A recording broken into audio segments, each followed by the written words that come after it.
It's currently the official start time of the event. I want to say thank you all for coming in today at this Zoom room. We're currently having 30 free attendees across the entire US. We got some from UC Riverside, UCLA, UC San Diego, also different schools. But more importantly, thank you all for participating and supporting us. And I also have to say thank you to our panelists for taking their time out and helping us today. Before we start, there are three things I want you all to know so that you won't expose yourself. So the first part is this webinar will be recorded and posted on social media at some point later. So once it's posted, I'm gonna share the link to everyone. But if you don't feel comfortable exposing your own identity, feel free to change your name and uncall for yourself. So the second thing is, here's the flow for tonight. From 6 to 7:10, we're gonna have 4 speech from each panelist. Each speech will be 15 minutes. Afterwards, from 7:10 to 7:20, we're gonna have a 10 minutes break. Right afterwards, it's the exciting Q&A session. So I want you all to please hang on tight with your questions because each panelist might have already called for what you want to ask in their speech already. If you wait till 7:20, please use the raise hand function to inform us that you want to ask a question. We're going to unmute you and you feel free to take the stage to ask the important questions. All right. Do you all have any questions? Feel free to type in the Q&A. We're going to pay attention to that frequently. All right. Now I am gonna welcome virtual legal panel. I'm gonna stop sharing so that you can see us panelists. Before we start, I'm just gonna introduce everyone briefly, and the flow tonight will be according to how I introduce the panelist. So before the panelist, hi, if you don't know me, my name is Alan. I'm the legal intern at the Undocumented Student Service Center at UCSD. Here next to me is Andres. Andres is the immigration attorney. If you have worked with him, he is the immigration attorney at also at Undoc Center of UCSD. I assist him mostly on legal paperwork and organizing different legal events. All right, so that's the boring part. Now the exciting part. First of all, we have Dean Theis-Alvarez. She is the Assistant Dean Admission and Financial Aid from Berkeley Law. She will be our first panelist to speak. Right afterward, another exciting big guy, Dean Bayrex Martí. He is the Assisting Dean of Student Affairs from UCLA School of Law. Right behind, we have attorney Karina. She is a colleague of Andres. She also has her personal law firm, and she will be sharing her own legal career and her jobs to y'all. And last but not least, we have our friend, our ally, Alexis. He used to be a former UCSD student, also from UC San Diego, and now he's currently a JD at Berkeley Law. So this is very exciting. Now, wasting no time, I know y'all are being bored by me, so I'm gonna put the stage giving to Dean Theis-Alvarez. Hi, good evening, everyone. I'm not sure I can promise that I will alleviate your boredom, but I will briefly introduce myself. And then I don't have a very formal speech that I don't know will take 15 minutes up for the next portion, but I wanted to share with you some insight into the admissions and financial aid process, and then I'm excited to answer your questions. But I'm also really excited about this panel that's been put together and sort of the perspectives that are all represented here. So thank you for including me, and I look forward to the conversation. So as Alan said, my name is Kristen Theis-Alvarez. Most of the students at Berkeley Law call me Dean Alvarez, which is totally fine. And I am the Dean of Admissions and Financial Aid at Berkeley Law. What that functionally means is that I oversee all of the admissions programs and processes on the JD side. It also means that I oversee all financial aid, which includes JD students, LLM students, JSD students, JSP students, and others. that's a lot of acronyms that you don't need to know the meaning of, but all the money kind of comes through our office, and we're responsible for the policies and implementation of those. Although some of them are our own and some of them are campus or system-wide or dependent on the state. The University of California, Berkeley is a public school located in Northern California. If we ever get back to normal and you want to come and visit, I would encourage you to do so, as I would encourage you to visit law schools in general, if that is something that you feel like is in the future for you and a path that you might be interested in pursuing. One other thing to know, I've been doing this job since 2007, always in the admissions office. And I went to Berkeley as an undergraduate. I went to Stanford Law School. I came from the nonprofit sector into Berkeley Law, specifically because I realized that there were really unique opportunities to work within institutions and bureaucracies to create change, just as there are opportunities to work outside of them and to leverage your skills to create change. And I think as you enter a career, especially when involved in law, policy, and advocacy, you'll find that you may at times adopt different positions that allow you to do things in slightly different ways, and that's exciting. So I do one other thing that I think is somewhat relevant, which is that all ABA accredited law schools, American Bar Association accredited law schools, are considered member schools of the Law School Admissions Council, or LSAC. And LSAC is an organization that many people who are interested in law school primarily think of as the people who create that test, the LSAT, the one you have to take usually to come to law school.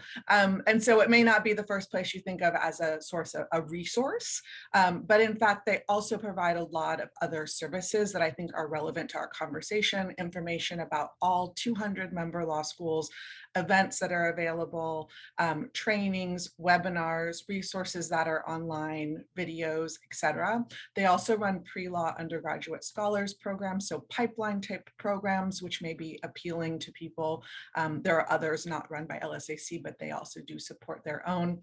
They also provide fee waivers, and the fee waiver program can be an especially powerful tool. They also allow students to self-identify as being interested in law school so that law schools can find you.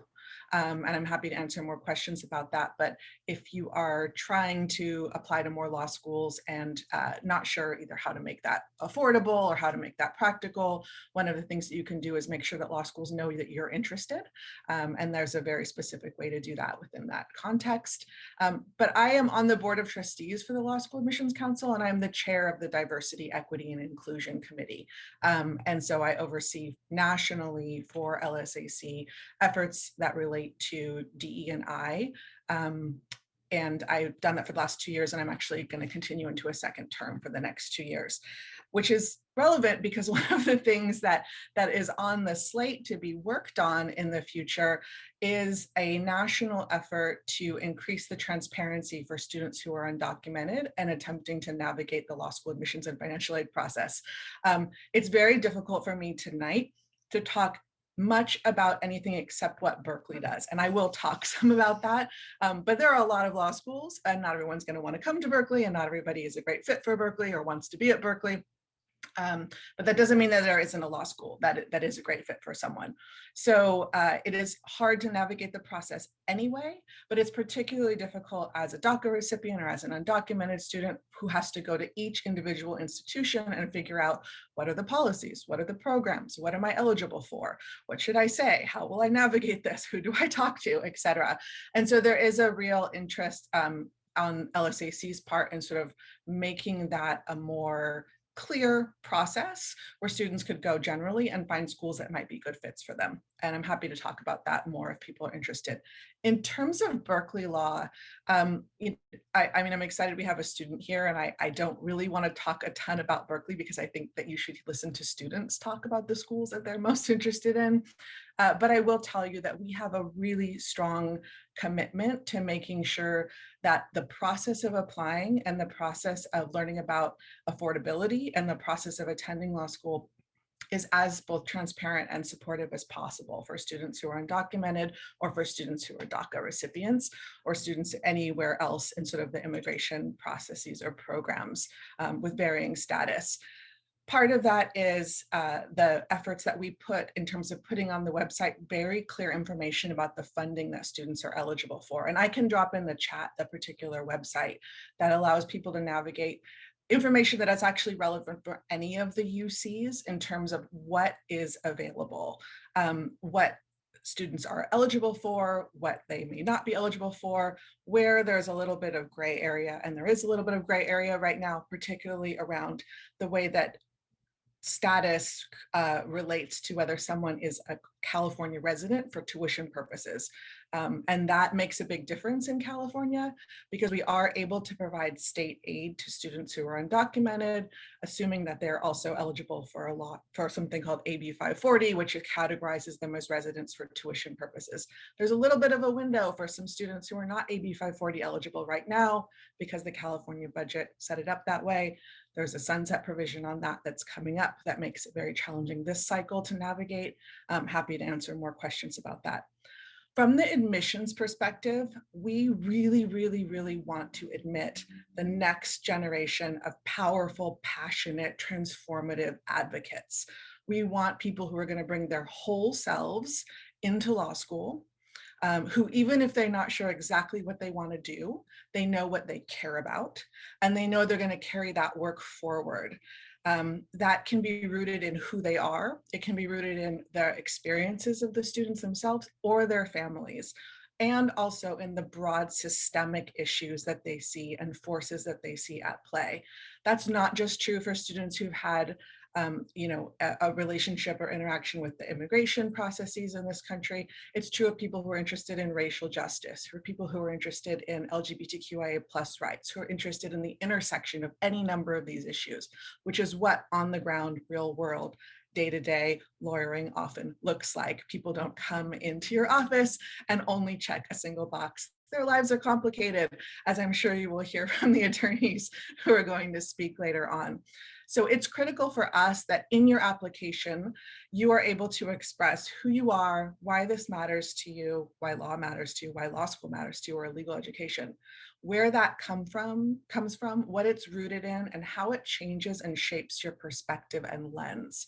Because what I'm trying to do, and what any admissions officer is trying to do, is to build a class of people who have experienced, lived in, and see the world in different ways, who will come together to talk about pressing, challenging issues, and in doing so, be better prepared to solve, or at least attempt to address, the most complicated and sticky issues that our society is facing.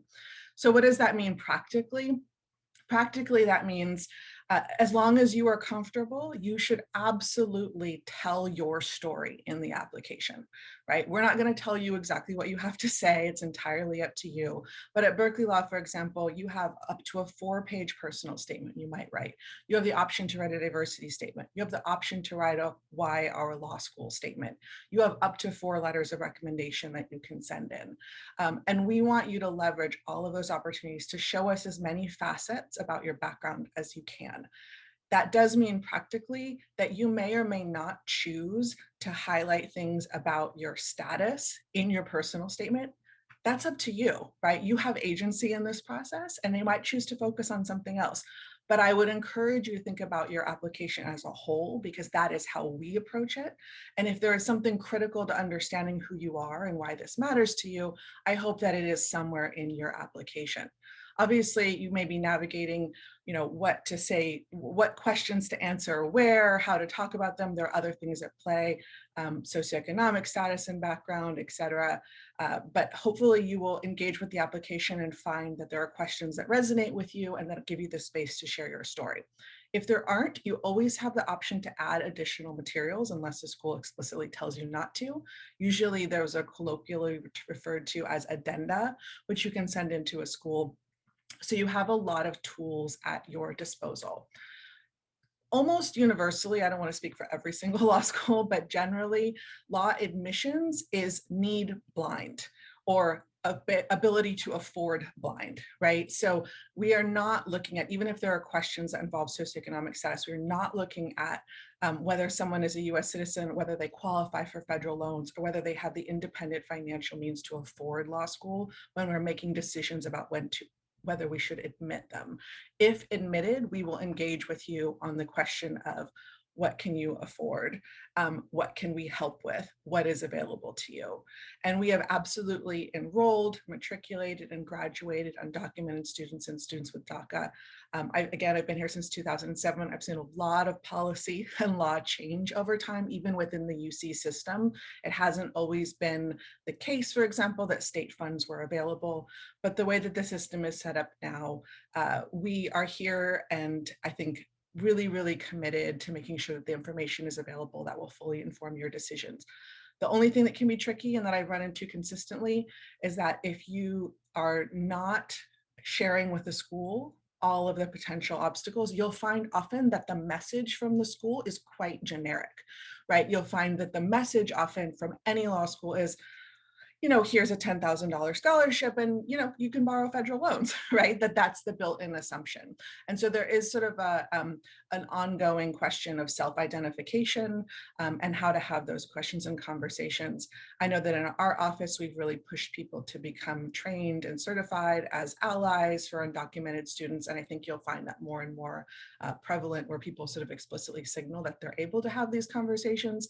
But I would encourage you to think carefully about where, when, how, and to whom you share information about yourself, knowing that it is quite relevant, and not becoming discouraged if someone in admissions or in financial aid says something to you, perhaps without knowing what you may or may not be eligible for, that seems unwelcoming or unfriendly. We are all trying to do our absolute best, and we want you in law school.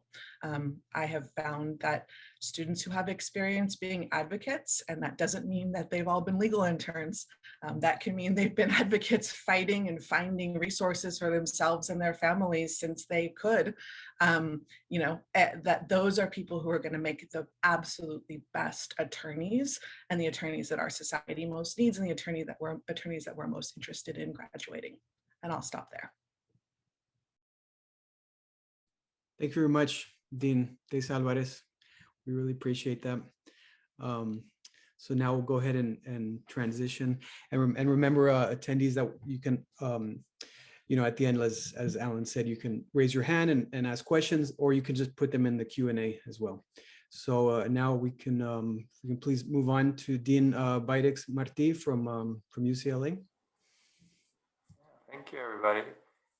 You can hear me hopefully okay. You can never know at home. Yeah. Well, yeah, I wanted to echo what Dean Alvarez was saying, and in terms of appreciating being here and being invited, and also really grateful to the organizers, to Alan, to everybody else who made this happen, and providing these valuable resources and information for sure. As I alluded to earlier, sort of just quickly my own background. So I actually grew up in Puerto Rico.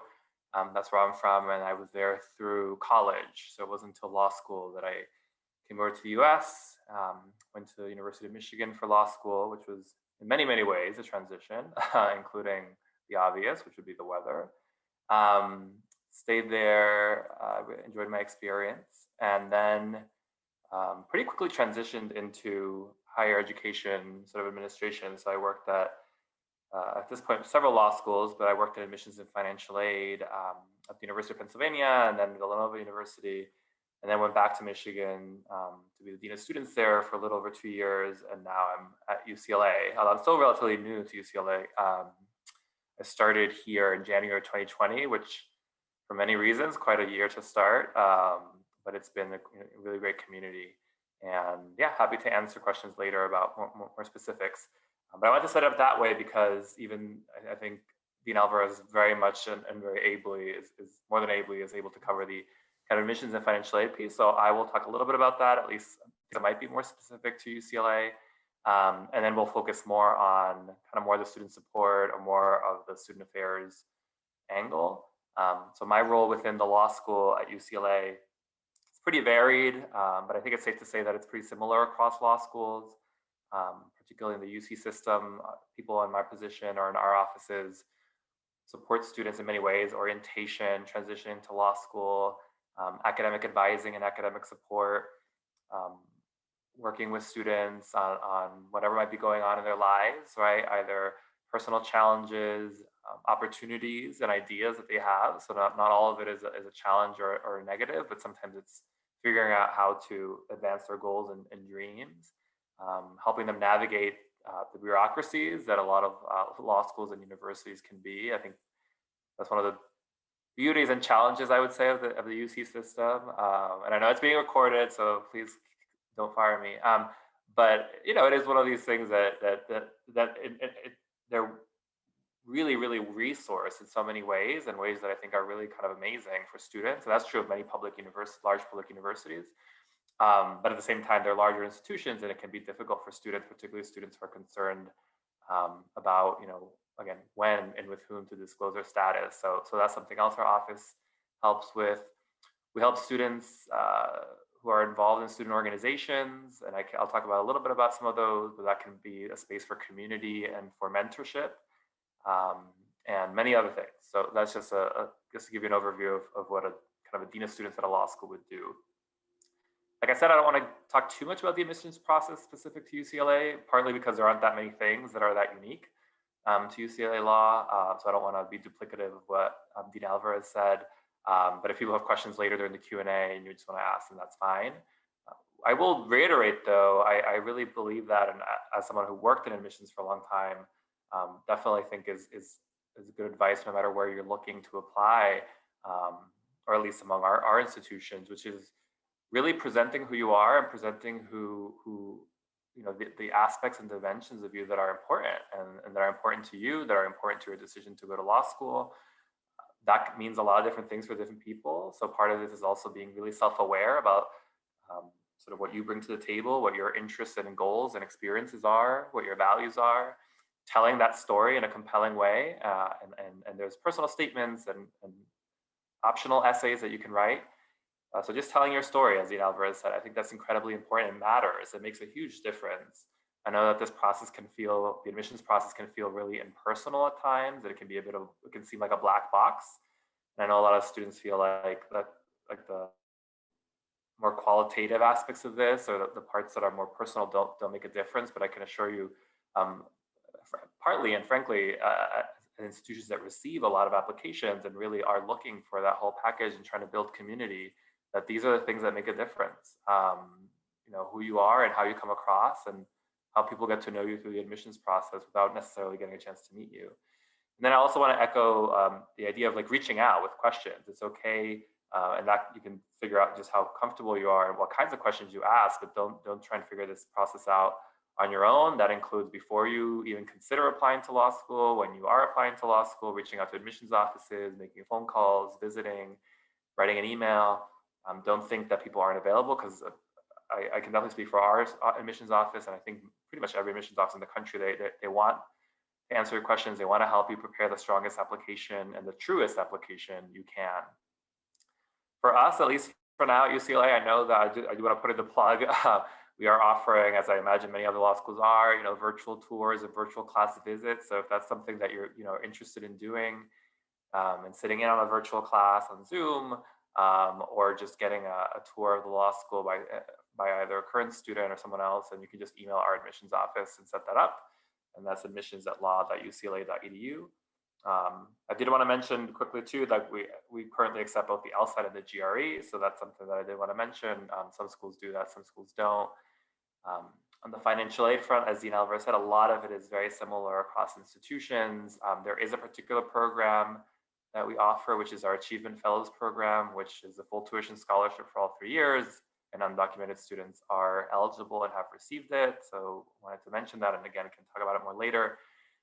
The other plug I wanted to do, and this is not a UCLA Law specific or sort of exclusive program, is the Law Fellows program. And this is like a really amazing and wonderful program that started in 1997, and it's open to, well, they end up selecting 100 people about every year, but they really focus on preparing anyone who's interested in law school first to learn more about law school. And then after you go through that process, and it's what they call academies. So it's 5 academies that are held on a Saturday after you're selected for the program. And those are sessions that are led by law faculty and by current law students and by law fellow alumni. And it's really an introduction to law school, but also preparing you for the application process. Once you finish that, you get counseling and mentoring all the way through matriculation at a law school, should you choose to pursue that. And it doesn't matter where you want to go. I mean, we have alumni who've gone, I shouldn't say we because I don't run it. There you go. See, Alexis is a great example. But I wanted to mention it. If you're interested in it, again, you can just look it up, Law Fellows Program, UCLA, or you can email outreach at law.ucla.edu. And it's a really wonderful program in terms of supporting people who are interested at any stage. So you could be a sophomore watching this right now. You could be someone who is right about to apply to law school next year. It doesn't matter where you are in that journey. You should apply and receive that support. And again, especially if you're just considering law school, there's LSAC prep that they can advise you on, helps demystify the law school experience. And I think one of the more valuable things is you really get that affirmation and that mentorship from people who've gone through this before you. So I really wanted to plug that. With UCLA Law, more from the student affairs perspective, and actually not just UCLA Law, I do want to just mention this in terms of those of you who are thinking about law school and thinking as an undocumented student and all the interests that you'll have that aren't related necessarily exclusively to that. What can you expect from law schools and what are things to look for in law schools? So, you know, a lot of institutions like Berkeley, like UCLA, have a really vibrant student life, which means that we have student organizations that, again, build community and mentoring, but also put together programs around a range of areas, including immigration, various backgrounds and social identities, first generation and intersectional identities. So I just want to mention that as something else to be looking for in the admissions process, finding like who are your people going to be, right? And ways in which you can stay connected to others. There are academic programs that could be of interest to you. Like I know at UCLA we have a critical race studies program that's been around for a couple of decades. Public interest and law and policy programs. I know those aren't exclusive to us. I know a lot of students at a lot of different law schools like UCLA have student-run pro bono projects. Immigration and immigration status is kind of a big focus area and supporting communities in that space. So if that's something that interests you, looking to see if you have those opportunities at a law school. Legal clinics, which I don't want to get into the weeds too much, but this is another thing that law schools will offer, which are ways in which for academic credit, you can be doing pro bono work in the community under the supervision of an attorney and a faculty member. And again, immigration is an area that is usually pretty well represented. So immigrant family clinics or immigrant rights clinics. So definitely be on the lookout for those when you're considering applying to law school or applying to law school. And I wanted to kind of mention those as opportunities. One of the things I'm excited about, I only thought of this because it just happened, but and this is UCLA specific only because I know about it, but we did last year launch a Center for Immigration Law and Policy, but the thing that made it interesting and jumped out to me is that we hired a great person from the ACLU. I will not butcher his name. His first name is Ahilan, but he was working in Southern California and was doing work with immigrant rights and national security. So he is joining us actually this year.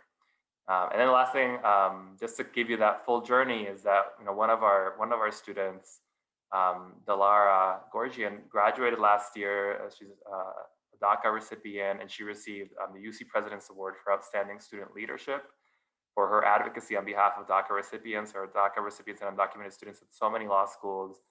In many ways, I think the UC system supports them in a pretty unique way. So I do want to acknowledge that because I know there's people watching from all over the country, but I do want to say that. And then finally, and I'll stop here, and then if again questions for later.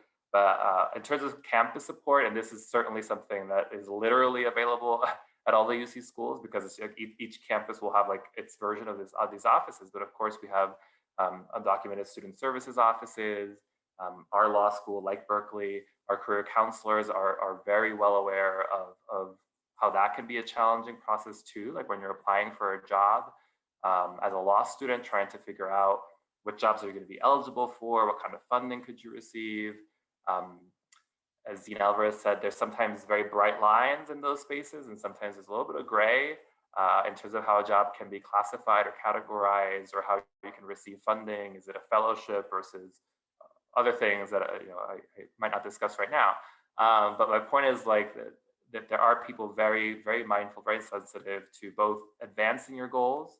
There might be some very specific opportunities that might be challenging or might not be available to an undocumented student, but there are people, the vast majority are, and the goal is to give you that experience, help you build that resume, so that you are positioned to focus on the areas of either advocacy or practice that you want to focus on as a law student.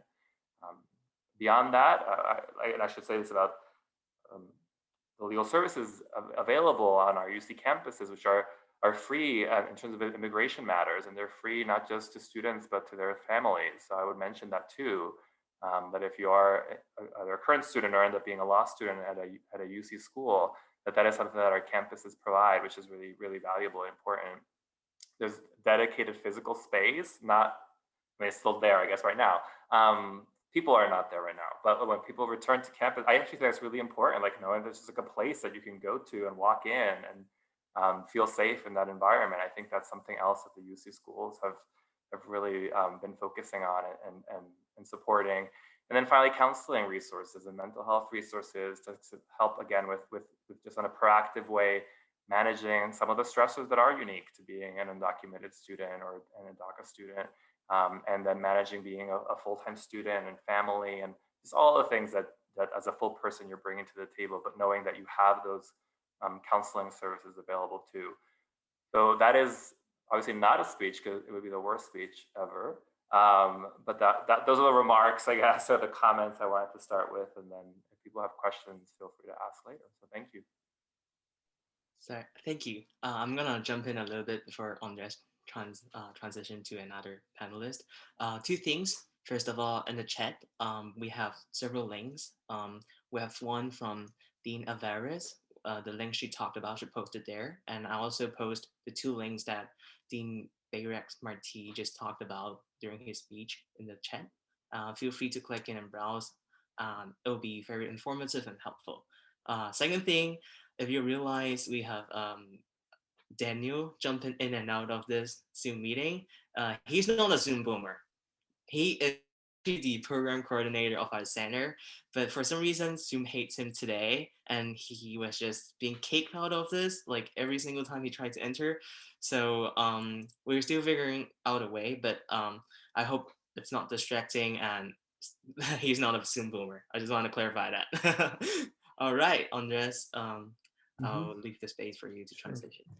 Thanks, Alan, and thanks, Dean Martí, for the wonderful words. And so yeah, now if we can have attorney Karina Gutierrez talk and share about her situation, her story. Yeah, thanks.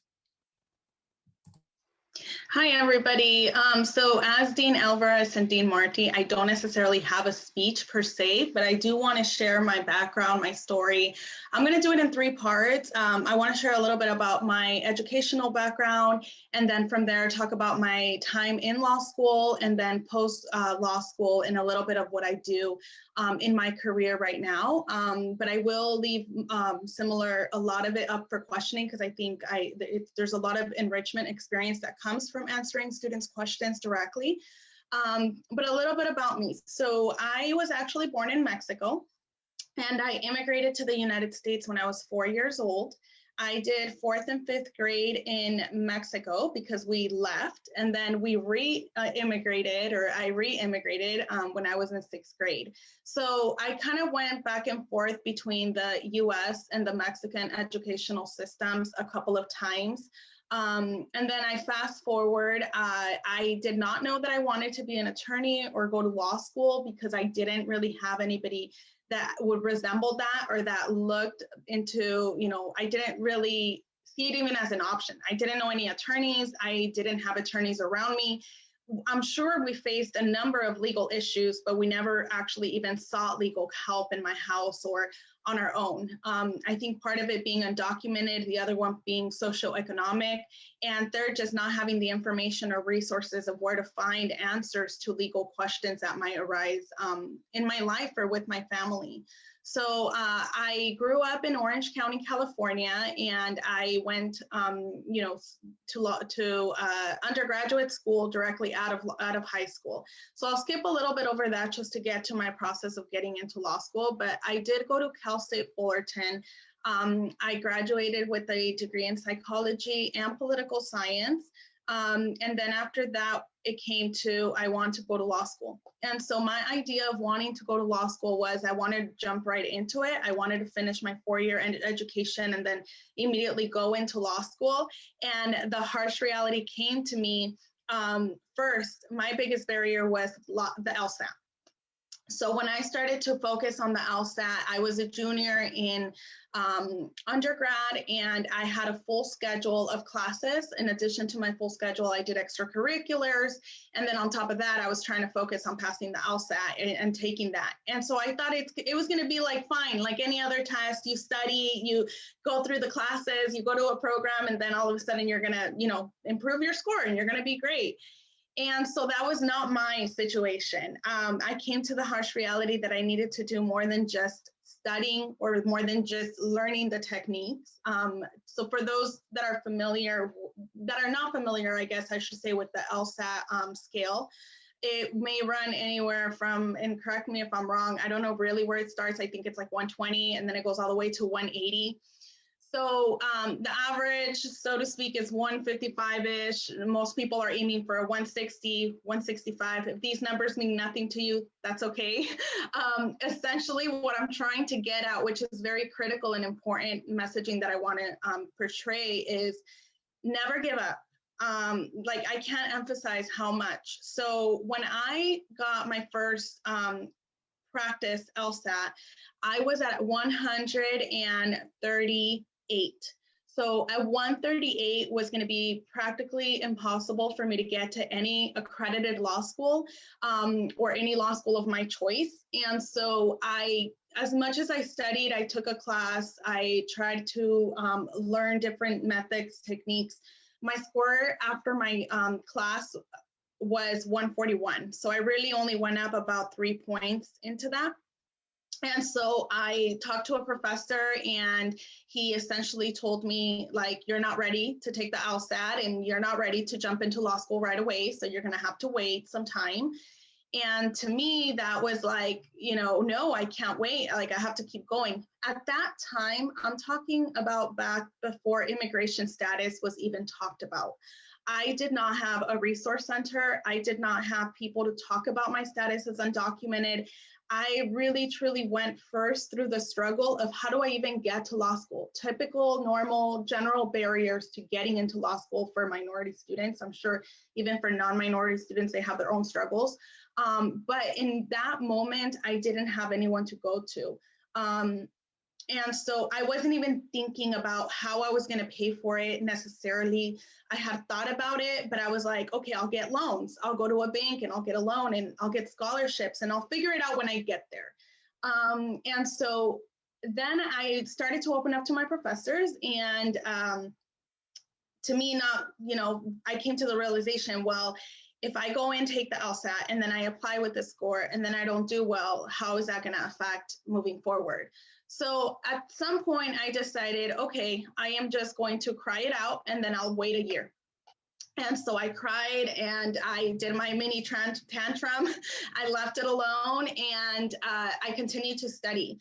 As I graduated, and as I continued to study, I opened up to a couple of my professors, because then at that point, my score was not getting better. And I was battling on whether or not I should disclose my status in my personal statement. And DACA was not around during this time. So this was around 2010, 2009, 2010. And I recall going up to a professor and asking for a letter of recommendation. And somehow my immigration status came up because I was talking about my personal statement and how it was part of my story and it was part of what I wanted to talk about. And she had always been very nice to me up until that point. And at that point, she said, Karina, I really think you should put off law school. You shouldn't go to graduate school until you are able to get a green card. It's not possible for you, and it's not good. How are you going to pay for it? How are you going to move forward? But essentially, she just said, I'm not writing you a letter of recommendation until you get your legal status, and then we can talk about you going to graduate school. And at that point, I felt like, thankfully, in me, that had no effect. I had heard many times no before. So I just said, thank you for your time. I appreciate it. And I never spoke to that professor again. And then I spoke to other professors who read my statement and, of course, helped me through it all. And one thing I do want to talk about is a lot of people and I'm not an admissions director, never even worked in admissions, but I think a lot of students that I've worked with or mentor do underestimate how long it takes to write a statement or how important the personal statement is. We are all into this like LSAT mentality that I'm going to come back to in a minute, but the LSAT, my GPA, my application, how do I move forward, economics, but then it's almost like 2 or 3 months before you submit your application, sometimes even a month, and you're trying to scramble it out. So what I tell people is your personal statement really is your one opportunity to dive into your deepest core of your life and find the most important items that you've gone through, obstacles, and craft it and think about how and all can you show this committee who you are moving forward, and that you're more than just the numbers in your application. And it took me a year to write my personal statement because I took the time to take first my points of my whole life, a lot of reflection. I did a lot of reflection during this time. It doesn't have to take a year, but reflect on the main things that you've gone through. And for me, I disclosed a lot of items that I was not comfortable talking about. So I disclosed being undocumented, but that wasn't the main point. I think as undocumented students, either society or even ourselves, we forget that we have other factors in our life. So for me, it was undocumented. It was being a victim of a number of abuses and being a survivor that I wanted to highlight, and the socioeconomic status. So I did tie in a lot of other facts of my life that I was not comfortable with. So as you're writing, when you're thinking about writing that statement, I would, if you were with me on one-on-one, I would challenge you to find the things in your life that you haven't spoken about that have really been a challenge or an obstacle for you, or life-changing. It doesn't have to be negative, it can be positive, that really gets into who you are and why you're on this path, so that it transpires through your writing. And then a lot of edits, a lot of crafting, and then a lot of mentoring with those around you. Continue to attend these panels. At that time, like I said, I didn't, up until my personal statement, I didn't really talk about myself or anything about what I was going through or struggling within my own. And I went to a lot of these panels. Going to these panels helped me get information not only about what programs were out there, but also piecemealing where to get information on how to write my statement. What were admission directors looking for? And reaching out.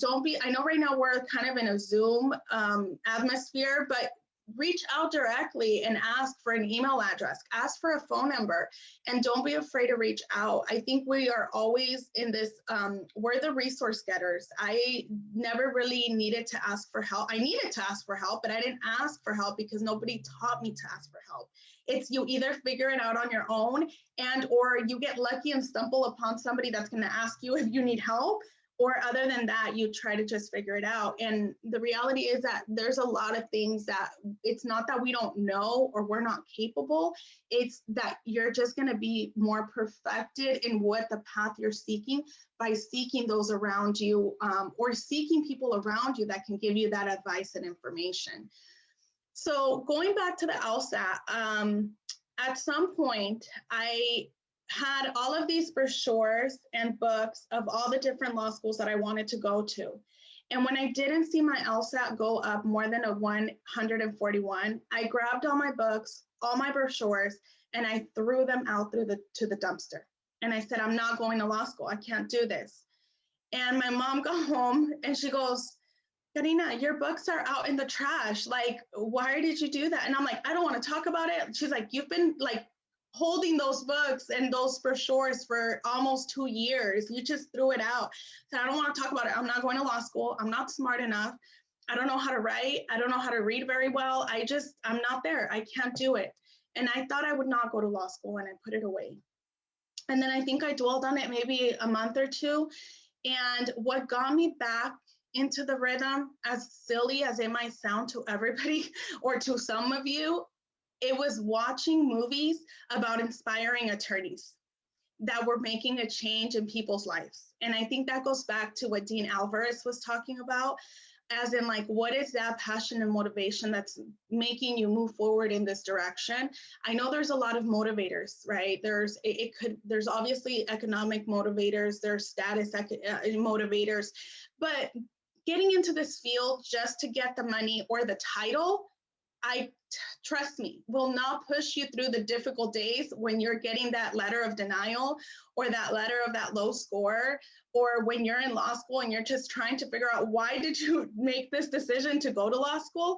What's going to push you through and forward is, why are you wanting to do this? What do you see at the other side? Who do you see at the other side to be able to push you forward to get through the difficult days? And very important, there are too many people marking the no box for us. Yes, we are progressively getting better. Yes, institutions are there to support us a lot more than we were talking about 10 years ago. But at the end of the day, there's still people that you may not know, that I might not see, who are marking that box for us that says no, or not eligible, not right now, maybe later. What I can tell you is, don't be another person in your life marking the no box for yourself. You have to be the person marking yes. You have to be the person moving forward. Is it going to get hard? Of course. Is it going to be more obstacles? Yes. But it is not about the obstacle. It's about, how do you jump over it? I know that sounds cliche. I know that's easier said than done. Definitely dwell through the pain of your score not being good, or not having the income, or not having this, or not having that. Dwell it, feel it, let it be. Close your door, cry it out, maybe a day, maybe a night. But when you open that window again in the morning, you better be pushing harder, because you need your proper strength to be able to push through. And I will tell you that if you fight for it, if you look for it, if you push, you will find the path, you will find the door, especially right now with so many people out there willing to help, so many people willing to lend a hand. And if you don't know anybody who can lend a hand, you right now know me, Dean Alvarez, Dean Martí, you know Alexis, you know Andres, you know Alan. Reach out to us. If you can't find those doors, if your state doesn't have that yet, if your town doesn't have it yet, reach out and we will help you navigate it to the best of our abilities. But at least right now, you know a few people that can push through. In terms of economics, and I'm just going to take 3 more minutes to talk about this. We're all scrambling to get the money somehow, some way. What I can tell you is, be prepared to submit your application as early as possible, because that pot of money that we might be eligible for scholarships may slowly run out. I was able to get through law school because I went to the banks, and all the banks said no, no, no. And I asked, can I get a co-sponsor? Can I get a U.S. citizen who can sign off for me? And they said no. The student itself needs to have legal status, otherwise we're not giving you a loan. And that was another hurdle that I faced. Thankfully, I started to get admissions letters, and one of those admission letters was from Golden Gate University. That's where I went to law school.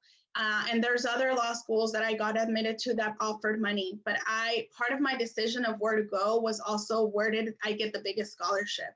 And so Golden Gate University paid for a little over than half of the tuition a year. And on top of that, I applied for other scholarships to supplement. Look at law firms. There's a lot of big law firms that will want to encourage diversity, that have scholarships. I think we don't really tap into those all the time, but they're there. If you don't know what bar associations are, those are association of groups of attorneys that come together for community service. Just Google bar association near your local, where you live, and see if they offer any scholarships. So I got through it through scholarship. I also got through it with my parents' hard work. So my mom cleans houses, my dad does gardening. I did gardening throughout college. Every Saturday I was out gardening with my dad, and in the week, sometimes I would go out and help my mom. So we all kind of pulled our income together. We all try to move forward. Eventually, I did end up getting my LSAT score up to 154. You can ask me separately about that. It has a lot more to do also, for me, it had a lot to do with my environment. And it also had a lot to do with persistency. So it came down to practice.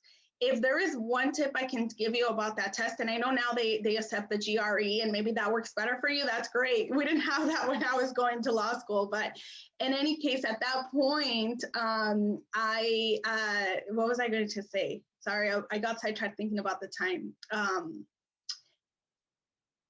The LSAT, oh yes, taking practice exams. What I tell people all the time, if you've already done the class or you didn't take a class, you don't have the income for a class, get past LSAT exams. And what I did is I just programmed myself to take a full LSAT exam. And as long as, however long it took me to take the exam is however long I took reviewing the wrong answers of that exam. And I did that consistently. And I had, thankfully, the luxury at the time to be able to live in my cousin's house. And so I did that for an entire month. The plan was to do it for 2. I won't get into that, got shortcut. But for 1 month, that's all I did. Every day, I did an LSAT every day. In the morning, 4 hours, do the LSAT, go to lunch, do 4 hours of review of the wrong answers. I would ignore the ones I got right. If you can't do that every single day, do it every Saturday, do it every Sunday, do it every evening, right? So that helped me because it was training my brain to recognize the patterns. And thankfully, in that 1 month and 1 week of doing that versus everything else I was doing, I was doing in my practice 160 in 1 month. Of course, your practice is always going to be slightly higher than your actual exam. I was at a 154, but in any case, I think there's a lot to be talked about, but I will leave it for questions. And just don't give up. Don't tell yourself no. Don't keep pushing because the door is right there and you might be closer than you think, or you might be closer than you know. Thank you very much, Karina, for those inspiring words. And we have one more speaker before we move on to the Q&A. Alexis Buz, a student at Berkeley School of Law. Thank you for coming, Alexis. Hi, everyone. Good evening or good afternoon, depending on where you are. My name is Alexis Buz, and I am a 1L at UC Berkeley Law right now. I quickly want to take the time to make the disclaimer and say, one, I'm very honored and grateful to be a part of this wonderful and amazing group of people today. Thank you so much, Alan, Andres, and Daniel for making this happen. And everyone else who shared a lot of amazing resources and have shared their time. I'll try my best to complement everything that's been said and hopefully not inundate everyone with too much information. But also I want to recognize the fact that at this point in time, I am no longer an undocumented student or an undocumented immigrant. I was, however, an undocumented student or immigrant for over 20 years of my life and the vast majority of my undergraduate career. And I've had the privilege and opportunity to have started law school at a point where I have a green card, which has made a tremendous difference. And it's one of many ways that you can afford your education at law school. Again, there isn't one set path, but hopefully you can take something from my journey and the resources I've made. But I can say that I've never forgotten it. I probably never will forget that experience. And a lot of my success today is still a continuation of the many lessons that I've learned while being undocumented, especially just how to be very resourceful and the sheer resilience obtained from waking up every day with that lived reality. Another thing too that I want to mention is that I was very much in the same situation as many of the students here today on the panel. In 2016, I actually met Dean Alvarez as a UC Berkeley PPA Law Fellow during a summer program there. And I remember being a student very eagerly trying to figure out if law school was for me. And in her many presentations and in a private tour that we all received, the seed for me was planted that, wow, one day I want to go to Berkeley Law. It's an amazing school. Dean Alvarez has done an amazing job of just really elevating diversity in the university. And it's just a huge privilege and honor to, and almost like a full 360 for me to be a student on a panel with her today. So I say that to you, that you'll never know who you meet today, that you'll be able to be a part of something like this in the future, or who will be in your life and impacting you in different ways. And so thank you so much again for all that help back then. But a little bit about myself. I was born in Mexico, in Jalisco, Mexico. I came to the United States when I was 3 years old. My family immigrated to the city of Stockton, California, in the Northern Central Valley. And more specifically, I grew up in a very small farming agricultural community. I see that someone else from Jalisco in the chat. And that very much made an influence in my life. And this community was a former Bracero migrant community. To this day, many of the folks who live there do not have access to clean running water or even Wi-Fi, a huge issue today with virtual school for many people. And I am the oldest of 3 siblings. My father has worked in the fields for more than 25 years of his life. My mom has cleaned houses. And I am essentially first generation everything. First in my family to go to high school, first to go to undergrad and graduate, first now to attend law school and graduate in a few years. And so very much being first and being new to everything has been a constant theme in my life. And my experience with the law and in terms of just the lived experiences of an area that had very little resources, a lot of environmental sort of issues faced living in migrant camps out there, really just instilled in me a drive to want to change these things and figure out solutions for a lot of the issues I lived and grew up seeing. And the fact that I was undocumented really early on really set the tone for my career aspirations, educational aspirations, and just the path I would have to take forward. And fast forward a few years, when I graduated high school, the California Dream Act had still not passed, meaning we didn't have access to financial aid. DACA had still not been enacted, so I didn't have access to drive legally or work legally or be protected from deportation. And so despite at that time being admitted to several of my dream undergrad schools, I had to say no, because how can I afford, mostly UCs at the time as well, how can I afford 30,000+ a year straight from my pocket, especially from a migrant farm family? And so I went to community college, and as bummed out and depressed as I was back then with that, I now am really proud and really grateful for being a community college transfer student. And even though I had to essentially start all over, regain admissions to the same schools I had already gotten admitted to, and work a longer path to an extent, it really forced me to be creative and resourceful, but most importantly, it taught me how to use my voice, my story, to advocate for myself, but more importantly, people like me and my community as well. And so at that time, I was a bioengineering major. I was interested in pre-med, but I was always very involved in community organizing, civic engagement work, and very involved in a lot of undocumented student organizations. All that I was able to find, I successfully transferred to UC San Diego, where I went to for 3 years in undergrad. And really quickly in there, I realized I wasn't passionate or happy being a bioengineer as good as I was at it, but I could never escape the fact that I was an undocumented immigrant. I could never escape the fact how passionate and happy I felt doing that sort of work in these communities. And I started meeting people who were really influential in my life. And so something I really want to stress to people whenever you're exploring anything, whether it's even a major to now law school, seek people who have done it before you, who have successfully done it, and people that you might want to model your own path with, and reach out to them and form a genuine relationship with them, because a lot of people are very eager to share their knowledge, their experiences, and to literally essentially hold your hand throughout the same process so that you don't have to struggle as much as they did. And that's a lesson I accepted early on in my life and have constantly done. And there are so many programs, pipeline programs, support programs that you can take advantage of, and were very instrumental in my own pathway. So during that time in undergrad, I started looking at UCLA Law Fellows, Berkeley PPA Law Fellows, and really making an intentional effort to pivot from the sciences into law school. And these programs really helped cement and make me understand what was in store for me, and made me realize that law is something I really wanted to pursue.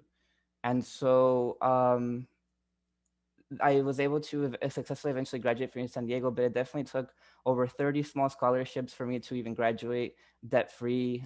It was halfway into my undergraduate career where I was able to get financial aid, but even that doesn't really cover your personal expenses. A lot of UCs or neighborhoods or cities are very expensive, and it's real, and we have to live in doubles and triples. So you gotta do what you gotta do. I worked a lot of part-time jobs, oftentimes 1 or 2 internships at different resource centers at UC San Diego, et cetera.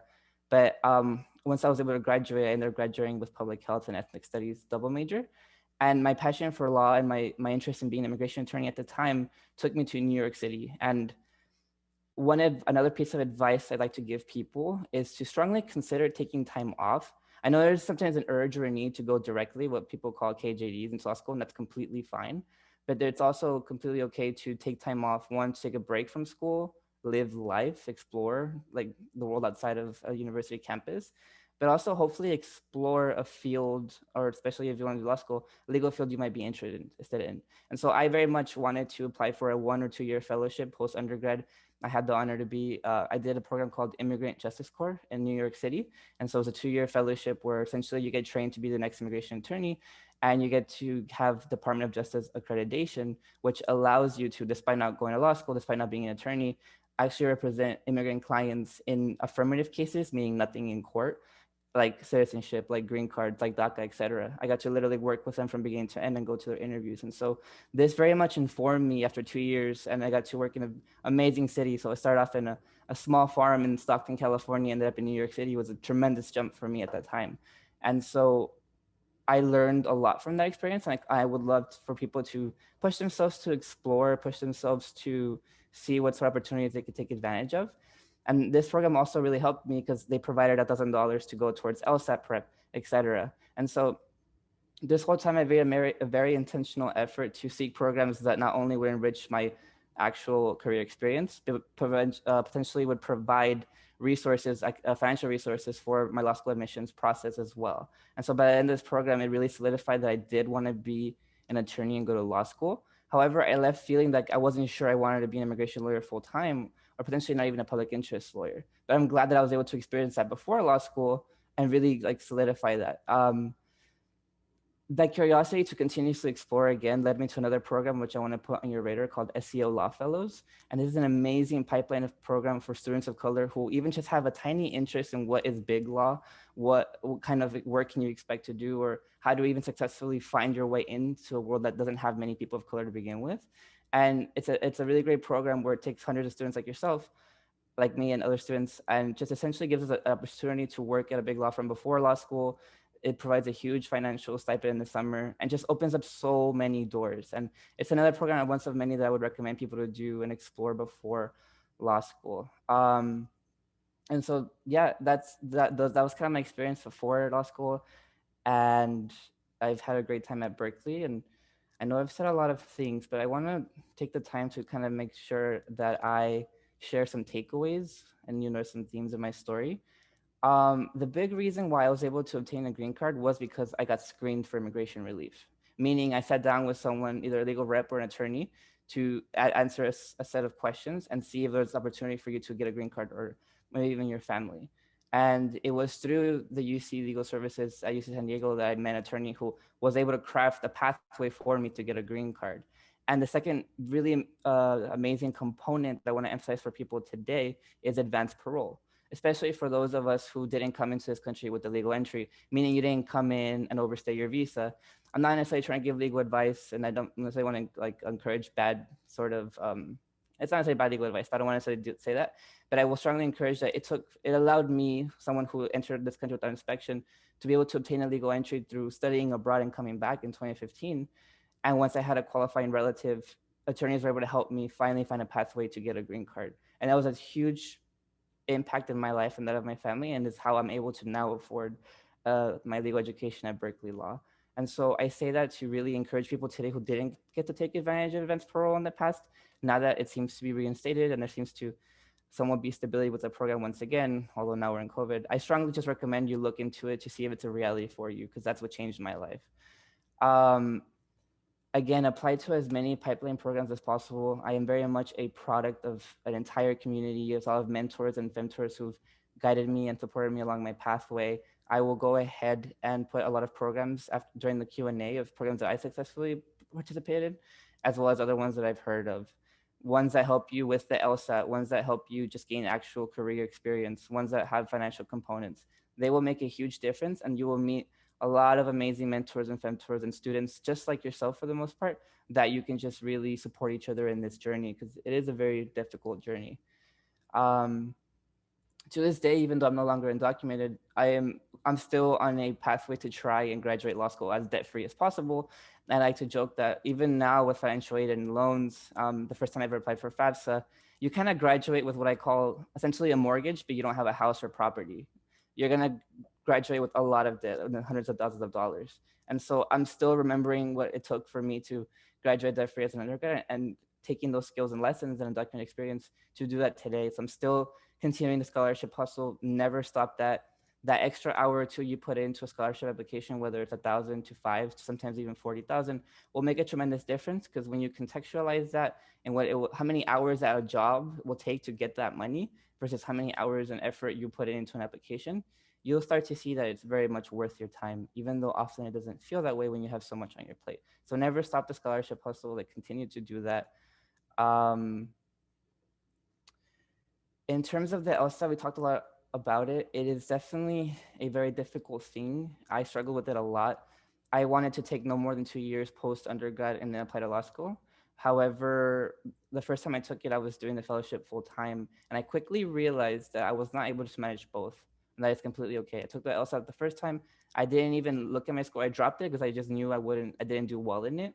And that's an option for you. If you take it and you feel like you didn't do well, you have a certain time period to drop it, and it won't affect you negatively on your record. And I made the very intentional decision to go back home, um, live with my parents, and study for the LSAT as essentially a full-time job for about 4 to 6 months. And I know it's not a realistic thing for many people. I had the fortune that my parents were able to support me. I had a quiet study space. I didn't have to worry as much about rent. And I had also saved money in New York to be able to sustain myself in those months. But for me, it took treating the LSAT and the law school application process as a full-time job for me to successfully get a score decent enough to obtain admissions to schools that I was really interested in. Because otherwise it was really hard. And for a lot of my friends who weren't able to leave their jobs and have parents support them, they took at least a year oftentimes of studying while working full time to get the scores that they wanted and high enough to get into a lot of schools. And so I say this to be gracious with yourselves and know that to some people, they can do it fast. Some people it takes a year. Some people it takes maybe 2 or 3 times reapplying to law school and taking it LSAT multiple times, but that's going to be completely okay in the long run. We all just have to kind of work with what we got and make the most of it. Lastly, be very open to the sort of opportunities and sort of things that it might take to achieve your goal. Why I say that was in undergrad, I very much wanted to go to DC. I wanted to work with federal policy. I wanted to go to law school, but I saw myself doing fellowships in DC.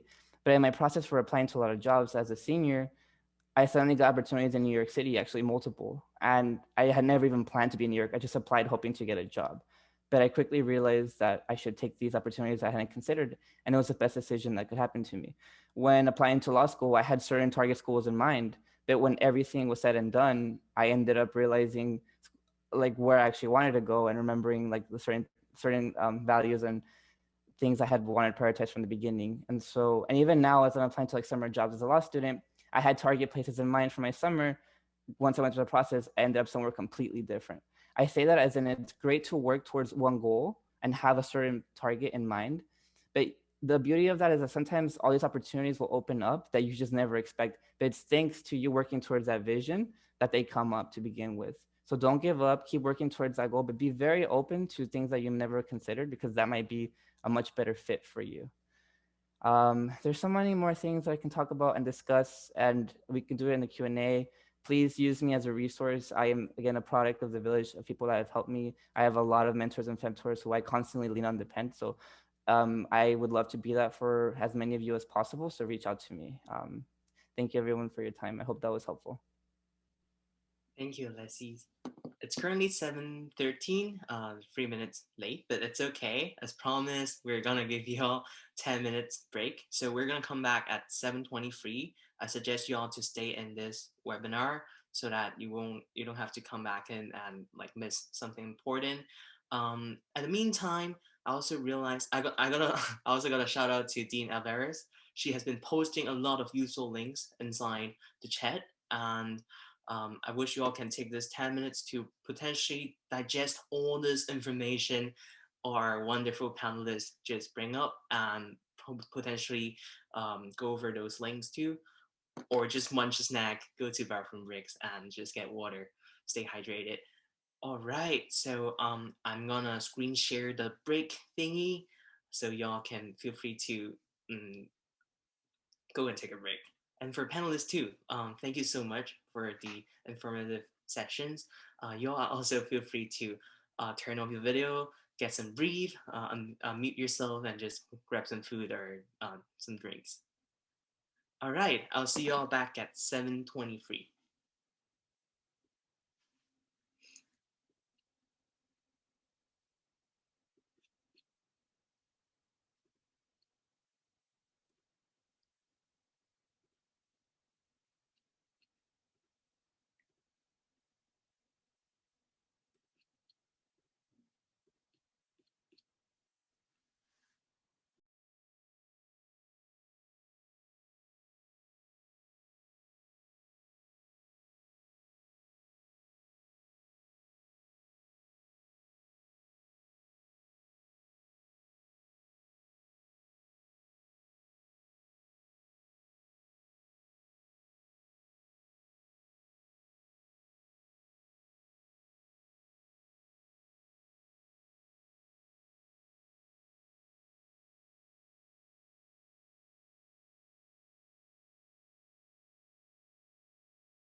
All right, it's currently 7:23 on my clock. I'm gonna wait for another minute for everyone to come back. Let me stop sharing. Okay.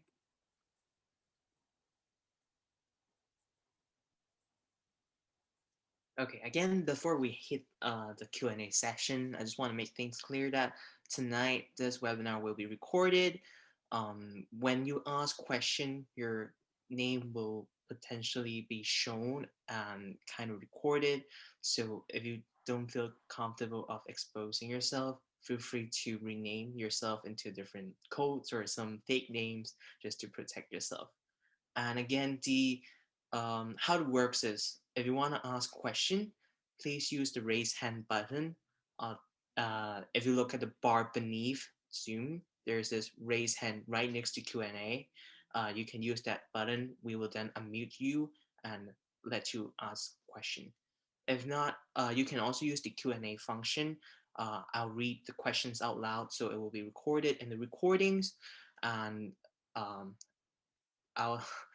yeah, and we can answer this question online.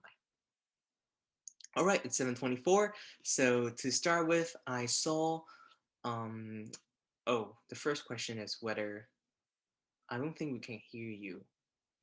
Can you all hear me? Oh, that is so weird.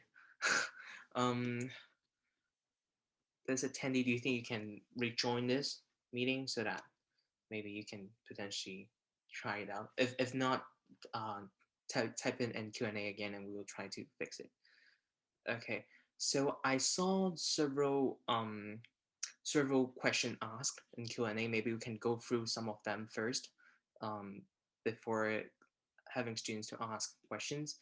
So first of all, I see Dean Alvarez answered the 2 questions, but I was thinking if maybe Dean Bayrex Martí can also answer this. Is it more difficult to allocate resources for students without DACA?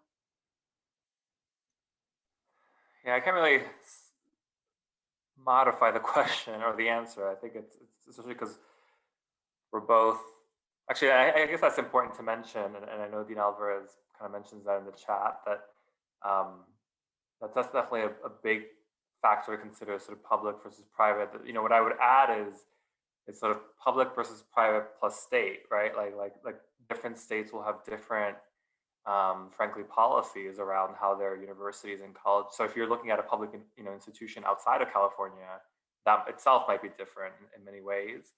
So I agree that it does depend on the kind of aid you're looking at specifically, but that the main, at least between the UC schools, is not going to be that different. At least, I guess I would recommend looking at each school specifically, because I don't want to sort of assume that sort of every UC law school has the same institutional resources, because I think one of the drawing lines too is the extent to which our schools, and in this way, I know Berkeley and UCLA are in that boat, which is we might have more institutional sort of grants, for instance, that we can give out to students, and then maybe other institutions may be in a position to do, even if they're also public or UC schools. So I guess it's the same answer.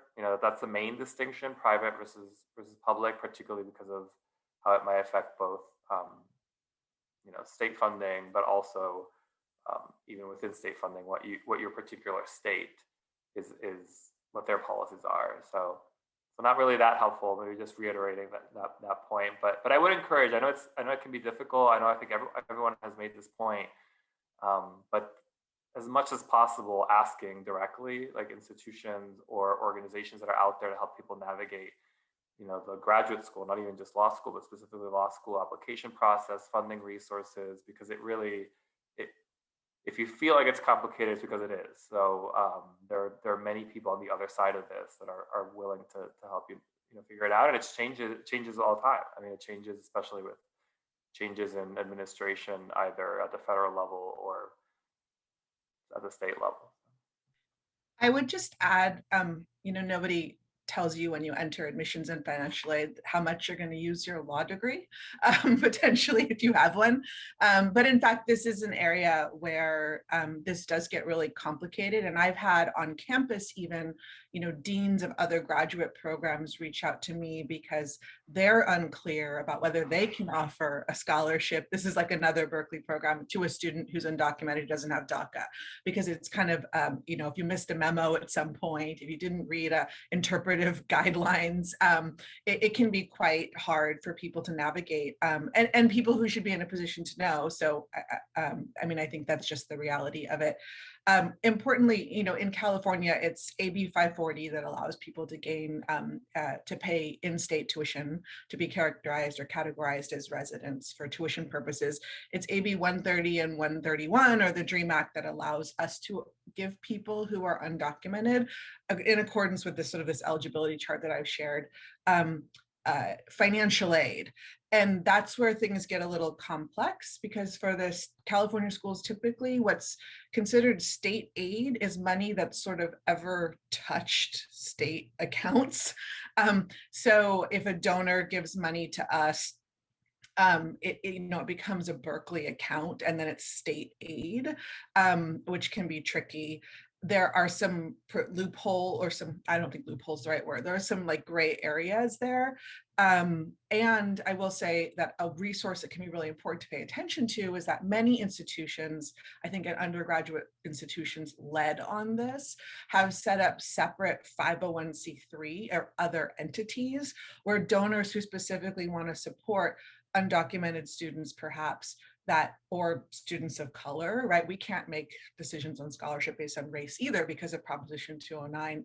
They can give to that other nonprofit organization, which then can make scholarships to students through it. So there are a lot of ways that institutions have been creative over time.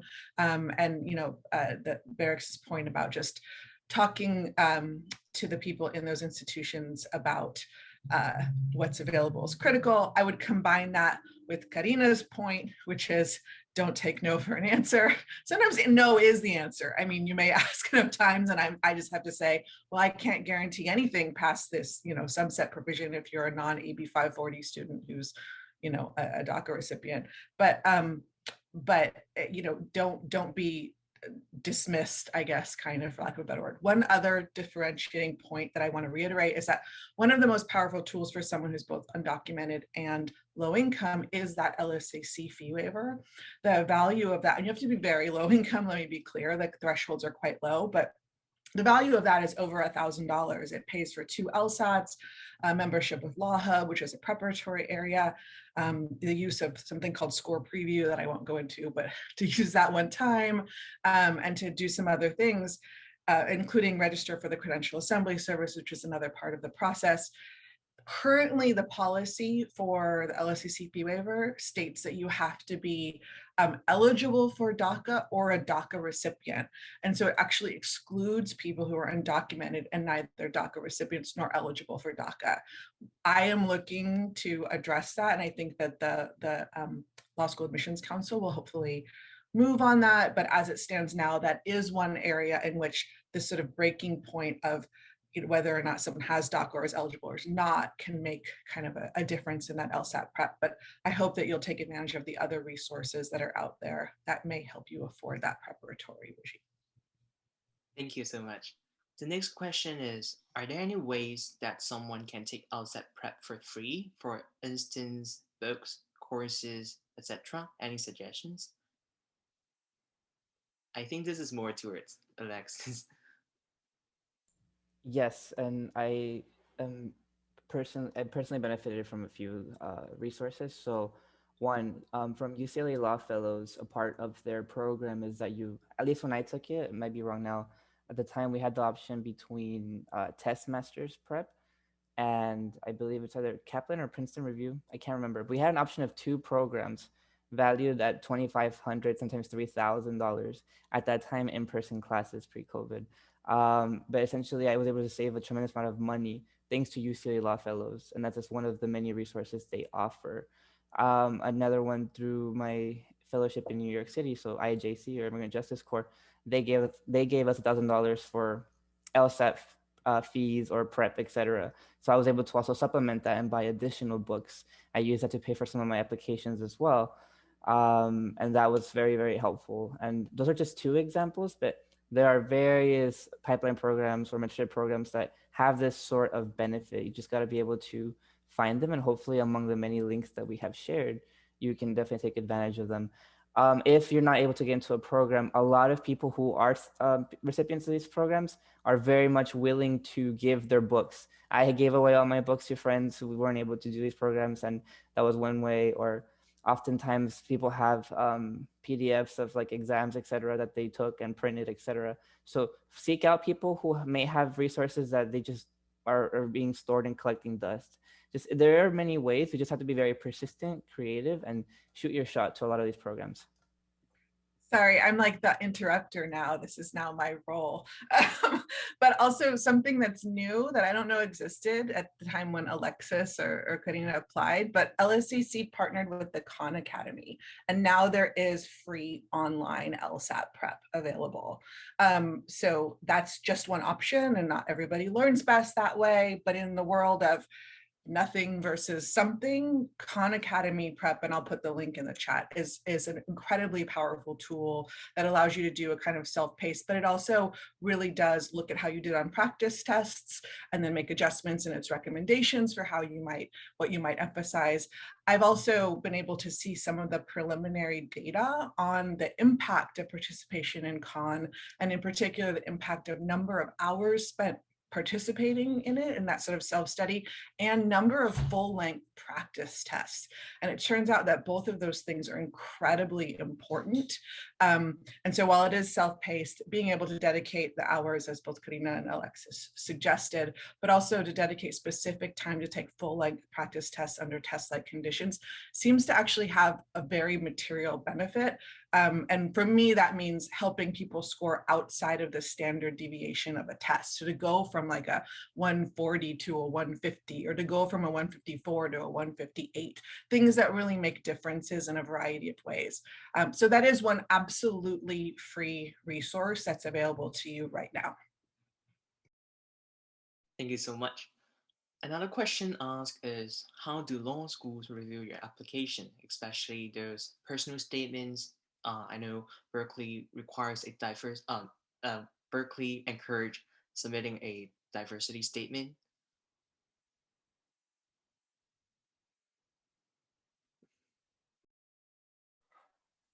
I'm typing away at these little chats. Sorry. I think this is probably the same answer in many ways. I mean, the first I would say, and I think actually Karina, everybody has made this point, right? Just how important that personal statement is. I think sometimes people think it's like a secret topic that people, right, they'll ask you like, what should I write about? Or what does the admissions committee like to see in a personal statement? Meaning like a particular topic or angle, and there really isn't any. I mean, if anything, part of what will make you stand out is that you've chosen something that is you and that's personal to you. I do think in general, though, both the personal statement or with an optional essay, and if it's an optional essay about diversity, then the prompt itself, the instructions themselves will tell you, what do we mean by diversity, right? It can be diversity of experience and identity. It can be diversity of perspective, or what you're going to bring as a person, a multidimensional person to the law school classroom and to the profession.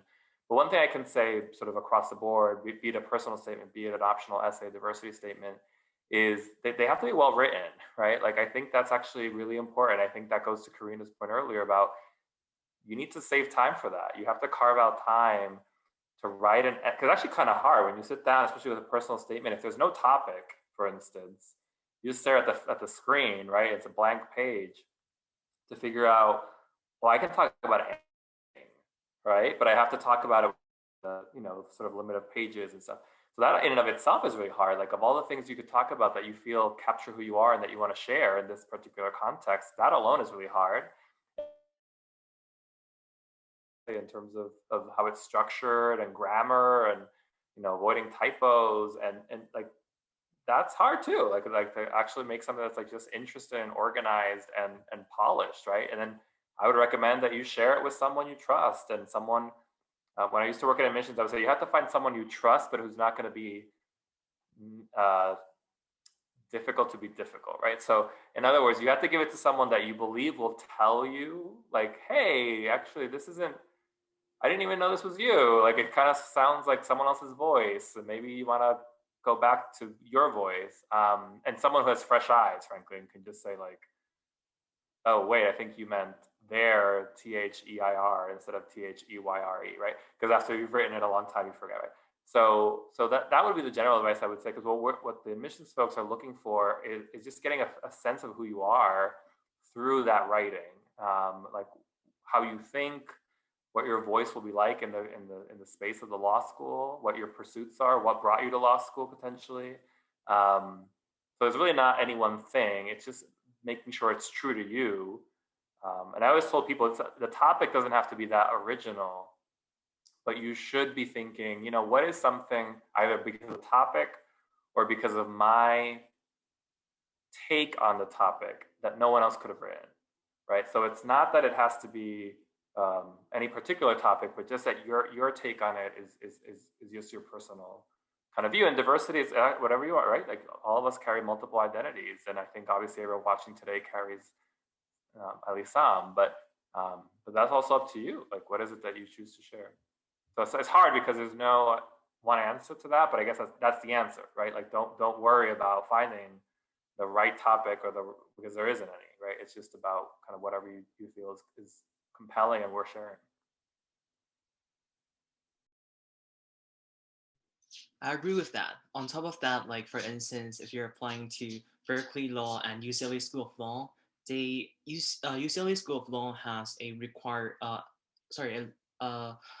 it limits the personal statement in 2 pages, but then Berkeley Law extends it to 4 pages.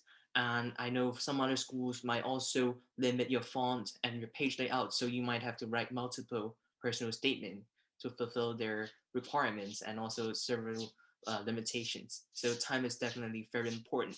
So next up is for Karina. During your journey to law school and during law school, how did you manage your mental health or allow spaces to breathe while being surrounded by the political and economic struggles constantly present to you? Yeah, for me, it was obviously has their own way of going through whatever they're going through. For me, law school actually had a very big dent and detriment into my mental health. And it was because at that point, my stress levels were so high.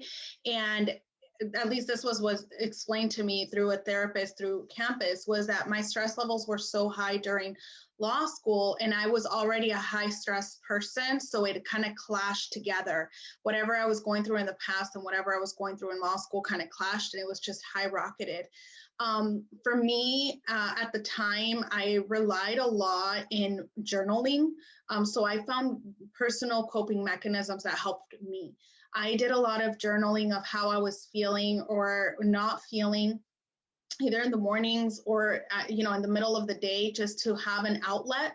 So my outlet was a journal. I didn't have somebody that I could necessarily go to in terms of family or I was away from law school, so I didn't have people around me. I did trust in my current friend at the time, and he was instrumental in helping me go through navigating how I was feeling. So I opened up that conversation to somebody that I trusted. So I would say, in short, I had at least one person that I can vent to as to how I was feeling and what I was going through without that person judging me or questioning me as to why I was feeling that way. I had an outlet of writing in a journal because in law school, you can get extremely busy. I always tell people, I heard people tell me, law school, you get busy. It's so hard. It's so time consuming. I didn't really understand it until I was there. And I was like, oh, okay, this is what they meant. I really don't have time for anything. So having a journal with me at all times to do that outlet was helpful. And then third, that I would find nature where I could go. So I would find either going to a park or going to the beach to do part of my assignments. So I would have to carve that space for myself. And eventually that did help for my first year. My second year, I did go through a crisis where I missed a lot of class. I thought I was not going to graduate. So I realized I needed to seek therapy and have some other outlet to be able to help me through that. And that was very much helpful. I think I grew up with a culture that doesn't necessarily encourage going to a therapist or having therapy. But when you start to open up to the idea of having it and you dive into it a little bit, while it's scary and it's hard to find the right fit, I do encourage people to navigate finding a therapist. At the time, I didn't have money for it. For low income and didn't charge me for it. So hopefully that answers a little bit, but it had a lot to do with creating my own space. And it's something that I think as humans, we always have to constantly work through to finding what works, and whatever works for me is going to be very different than what works for you, but it's just seeking the help at least somewhere outside of our head. We think a lot about it, we go through the emotions, but you have to have an outlet somewhere to be able to carve that space. Thank you so much. The next question is about resume. As an undocumented student, it can be difficult to build a strong resume because a lot of organizations and internships require citizenship. Do law school admission committees take this into consideration? Yeah, I can answer this, I think, somewhat briefly, which is, the one thing to bear in mind is that we don't know anything except what you tell us. Right. So if you provide a resume and it's relatively light, which may mean relatively short, I can interpret that in any number of ways. Wow, this person didn't really do a lot. Why didn't they do better in school if they didn't have to work? I mean, right. But if you also write something that's like either could be diversity statement, focus on socioeconomic background or on status, or even just a really brief addendum that says, you'll see from my resume that I, mostly, while I would have liked to pursue these organizations, these internships, these opportunities, the study abroad program, et cetera, I was not in a position to be able to. I was working, taking care of family, not able to secure, right? You need to express that in some way, or I don't know it. And that's true for everyone applying to law school. It's, I would never characterize it as a game, but you do have to sort of imagine, if all I get is the paper between page 1 and page 20, I only know what's in there, and the conclusions that I might draw to questions that persist in the materials are going to be up to me. This happens a lot too with grade trends, people who have a really difficult start or a really difficult period. If you did terrible in your first year of college and you don't tell me why, and why I shouldn't be concerned about that, because you were coming from a law school that really underprepared you, having to work 40 plus hours a week, driving home every weekend to help your family with something, or et cetera. I don't know if it's that, or if it's that you partied every single weekend and just blew it off and didn't care because you had every safety net in the world. So your job is to kind of express those things. I would also say that one mistake that people frequently make on resumes is that they exclude things that they don't think will be impressive, or they don't think are law related, and so I won't care. And that is a huge error, right? I went to Berkeley as an undergrad and I waited tables and worked in a pottery store, moving the giant like Mexican pottery that comes in off the truck. So like I have a real soft spot for people who worked in food service, because I think the world would be a better place if everybody worked in food service at some point in their life. But if you were just guessing and you were like, well, it's Berkeley Law, I should have done this, I should have worked for a law firm, I should have gone to DC, I should have, started a club or done these things, I shouldn't talk about the fact that I worked in the dining hall. I shouldn't talk about the fact that I worked at Target. I shouldn't talk about the fact that I went home on the weekends and was a caregiver to my abuela. I shouldn't say those things, right? Actually, you should. I want to know what you spent time on from about the time you finished high school until the time you're applying to law school. And if that's going home and working in the fields, if that's being a caregiver to younger siblings and tutoring them and helping them navigate the college admissions process, if that's being a parent yourself, whatever that is, it needs to appear on your resume. so that I have some sense of who you are. And if I admit you, that you absolutely have experience juggling multiple competing priorities, that you absolutely have incredible project management and time management skills, that you absolutely have incredible research skills. It isn't necessarily going to show up in all the same ways, but it will absolutely be there. And we definitely care and are very, very interested. I wanted to dive in a little bit and reiterate, I think that's extremely important because we do underestimate what our skills translate to in different areas. And so when I submitted my resume, and I had people look down on me for doing it, but I just continued to put it on there. I did put that I was, my job during the 4 years of undergrad was gardening with my dad. I just put it as my part of my resume and explained kind of in detail, a little, not in detail, but in the bullets as to what skills I had gained from working there, right? Whether it was multitasking or responsibility. So that is something that you don't want to underestimate. And even if you're not getting so I wasn't getting a direct paycheck through that work, but it was income coming to the home. And so I still saw it as a type of employment that showed my skills. So yeah, I just wanted to reiterate, don't be afraid of putting that. And also, if you're not there yet, you're still in undergrad or you're about to go into undergrad, think about what opportunities you could apply to that don't require a work permit, that don't require for you to have DACA. Look for volunteer opportunities and or stipend opportunities because there are ways where you could get into a type of program or job that's not necessarily employment based. And so we don't really have time to dive into that, but there's ways where other organizations or institutions or employers can, so to speak, pay you without breaking the law. And it's more of a stipend type of award versus the day-to-day income that you're getting. So try to think about outside kind of ways to derive not just the income, obviously the skills, but the income while you're seeking those skills as well. One thing I want to emphasize before moving forward is if you think this experience does not fit into your personal statement or the optional essay questions law school asks, Alexis, he put it inside the chat that he submitted a GPA addendum. So addendum is basically additional documents that you want to show law school, and most law schools will have a space in LSAC for you to submit your addendum for them as additional document. And you can definitely write an essay about your experience there to build and extend about your resume to let law schools know. All right, we're currently at 7:50, so we're gonna kind of need to speed up a little bit. So the next question is, well, this is a hard question. How much did you all pay for law school out of pocket, if I may ask? So I'm just wondering if the panelists are comfortable in answering this question. If not, it's definitely okay too. I would suggest the student to email the panelist that you're particularly interested in asking this question, and he or she can answer it like in a side note, not recorded. I have a suggestion for the student or anyone. You'll get very scared when you look at law school's tuition and fees and cost of attendance and add them together, or you add living expenses and get cost of attendance. It can be, $70,000, $80,000, $90,000 at this point.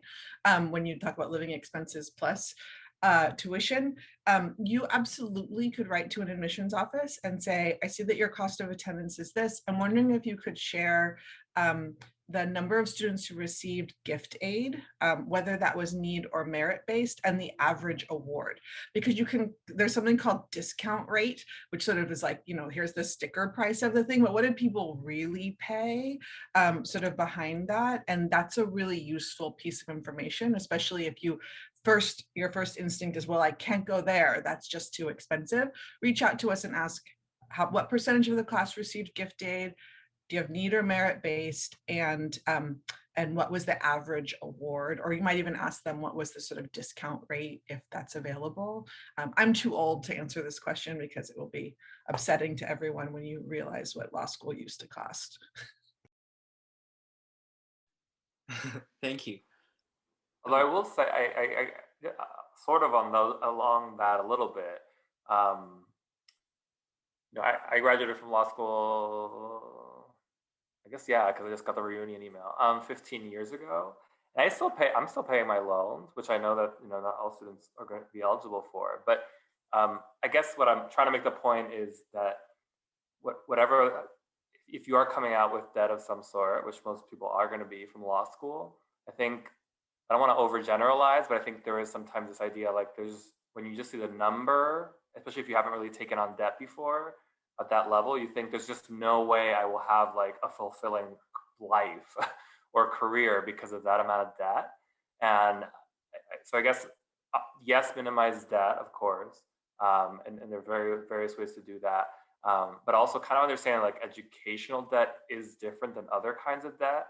And that this, frankly, even with a law degree, that there are just various paths to which you can actually, and again, I don't want to overgeneralize, people have different situations, but I guess the sticker shock, for lack of a better word, of like thinking, oh, I'm going to owe this amount of money, that means I just will never make any significant decisions in my life about like my personal life or housing or where I'm living or family, or, you know, can you do everything and have every kind of job? No, like you might have to prioritize certain things, and maybe you take the job that pays a lot more because you're trying to pay down the debt, or you don't, right? And then that means, okay, I have a roommate, or I'm, you know, not buying a car yet, or I'm not traveling. So again, I know everyone's, you know, situations are very particular, but I just think it's important to understand that it is manageable, and that there's many people with very, like, a wide range of careers who are doing okay, right? Like they're balancing it and they're finding what works for them. So I do want to mention that too. Thank you. Not that anyone wants my job, but yeah. For the next two questions, I see Karina and Dean Alvarez is typing the answer for that. I'm going to skip those two. And the next question for life answer is, how do you balance your life being a law student, social life, etc.? I think this is for Alexis.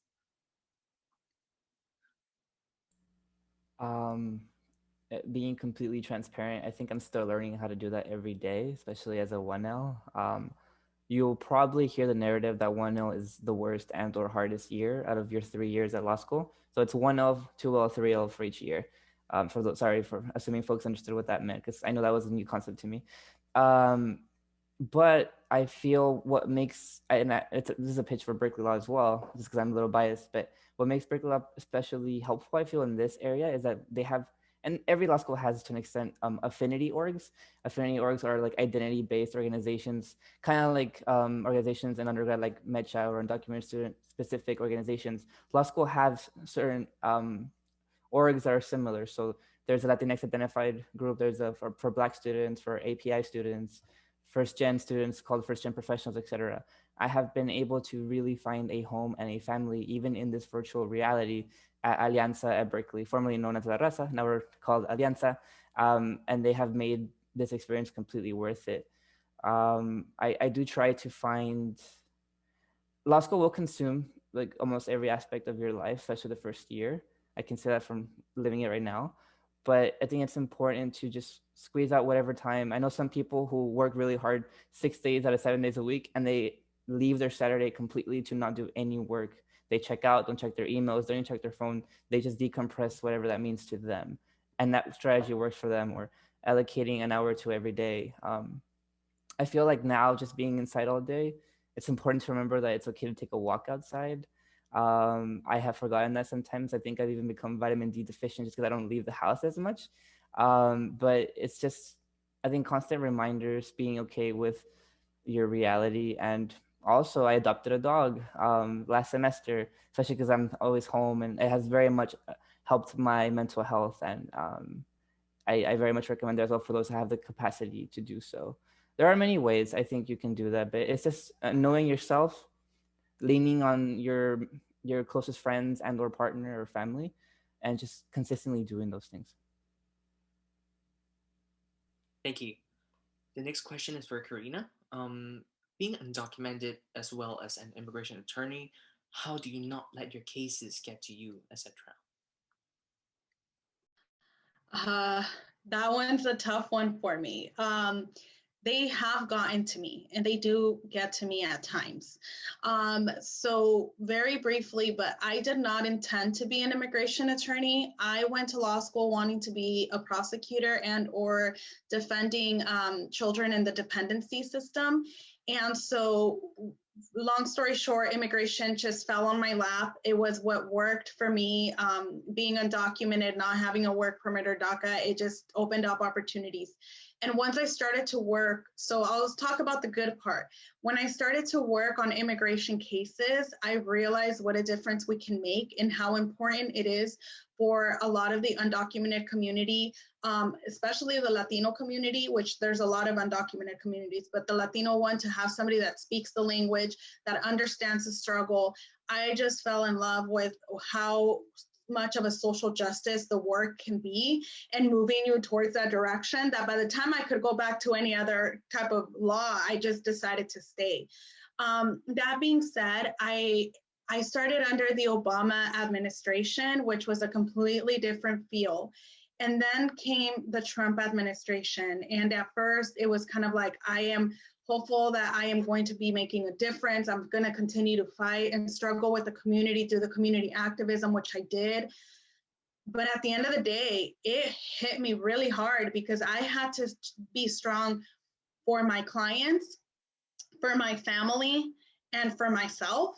And to have it all clashing and coming in together did shape not only the type of attorney I was, but it highlighted, unfortunately, a lot of the struggle of what it was like to be an immigration attorney in organizations or with colleagues or with people around me who were either trying to, I think what I have struggled a lot, unfortunately, is that people start to question at times the validity of my legal strategy or legal arguing or legal, discussion of how things should be handled.